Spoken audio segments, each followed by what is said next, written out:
Here I have Umidigi A3S, and today I'm going to show you how to insert SIM card and SD card into this device. So you will need this kind of tool to eject the SIM card and SD card slot, which is located here at this edge of your device. So what you have to do is to just put the device, put the tool inside the hole on the slot, and it will come out. Then you can eject it with your bare hands.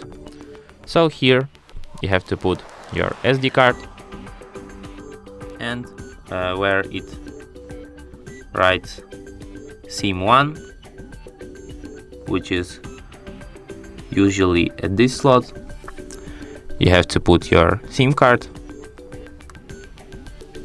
and then just put it back into your device like this. And as you can see, now I can't unlock my device without entering PIN code for the SIM card, which is the proof that SIM card is read.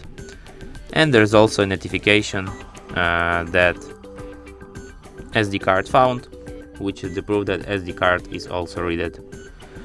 And that's it. Thanks for watching.